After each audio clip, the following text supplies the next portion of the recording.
I grew some carrots this year, and the purple ones have a funny root system on them.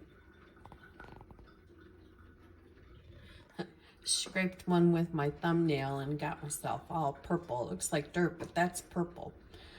I'm going to peel them and use the skins to dye some paper today.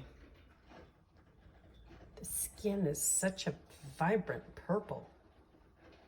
I think it's going to make a good color.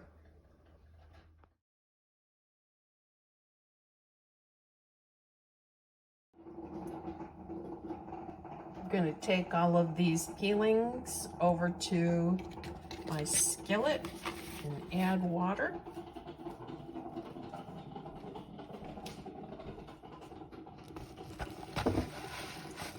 And boil for a little bit.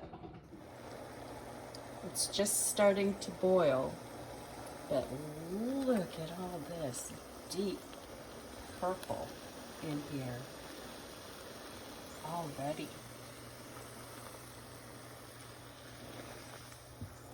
I don't think it's going to take long to leach the purple out of this. I'm going to try just bringing it to a boil, which is what it's doing now. It just got to a boil. Then I'm going to shut it off and just let it sit and steep while I drink my coffee. Look at that deep purple deliciousness. Look at that. Oh, I can't wait to see how this turns out dyeing papers. I've had two paper dyeing failures recently. I'm going to reuse the papers that I had. Earlier this week I had dyed these. Bright sunshiny day, then it poured rain and I forgot about the papers, so it diluted all of the colors. So I'm going to re-dye these. Also, I had gotten a container of the magenta Epson ink for printing. I used it to dye these papers and it looks diseased. I just don't like how that turned out. I'm going to re-dye them in this. Also, I'm going to dye some doilies that I had gotten from a thrift store in Denver when we went to Denver earlier this year. I keep a cookie sheet on hand for this and newspapers to help soak up the loose dye that's left over. I've got, on some of them, I'm going to use this little squirt bottle. And let's see if I can do this. I'm going to just suck some up. Squeezing the plastic bottle. There we go, that worked. Put some in here for me. On some of these, I think I'll just try, doing some splatters.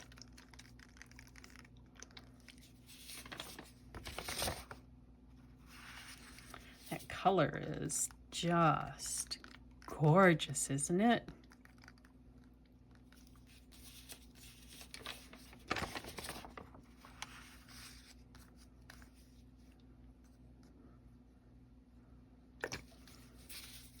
Oh, I should write words. Or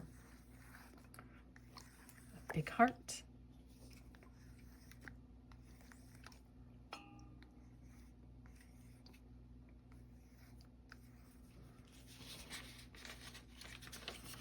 Looks like it's bleeding through. That's okay.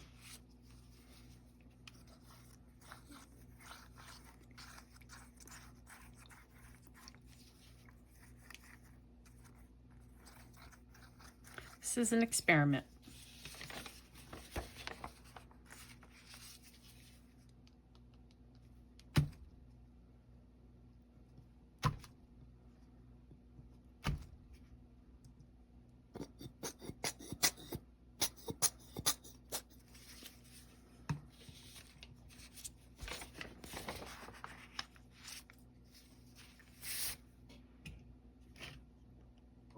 today?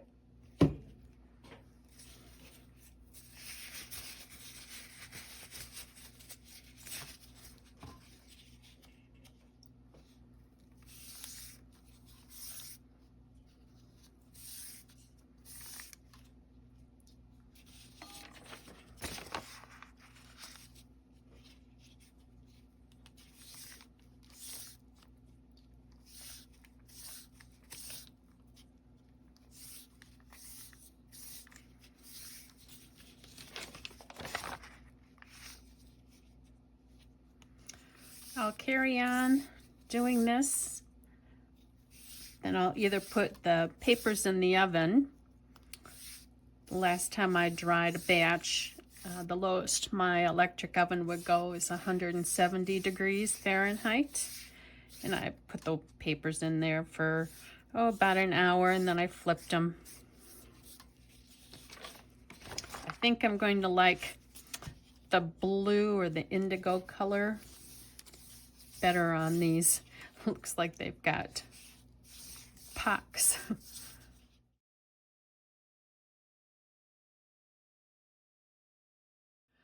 I am really enjoying the crinkled paper look. I'm taking just regular copy weight paper. This is 20 pound, just roughly crinkling it up and then just going across the high areas. And then squeezing a little bit.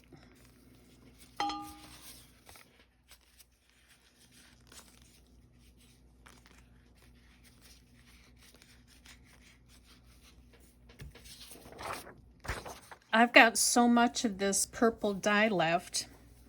I'm going to take material and cut strips and dye it. Why not, right?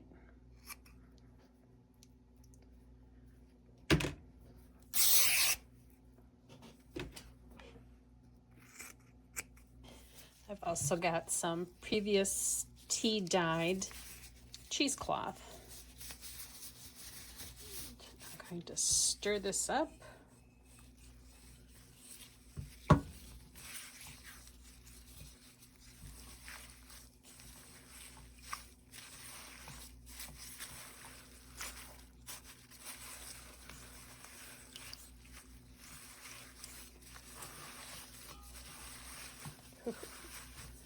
Isn't that just turning out just brilliantly?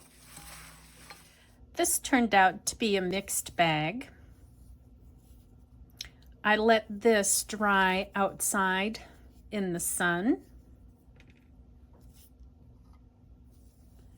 The synthetic took it very interestingly. I love the variation.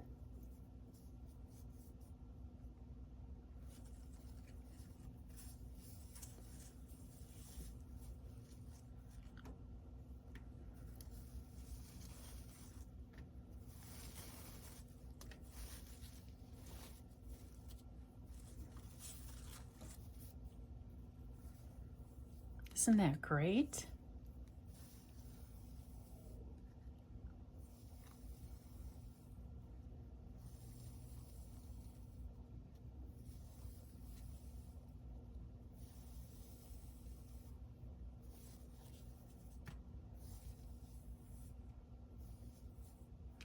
What I like the best, and it looks like it's drying differently, is the cotton. And what I find interesting is that some of it's drying a gray and some of it's drying a blue. It's not completely dry, so maybe once it dries a little bit more, it'll look different. But it was sitting in the sun, and it's not a bright, hot sun today, but there was a little breeze. I also re-dyed some cheesecloth as well. And it looks like it had a variation in colors too. Dark gray, to a soft blue. Now, the papers, I'm going to have to say that that was a fail. I heated them up in the oven. And look how it just looks tea-dyed.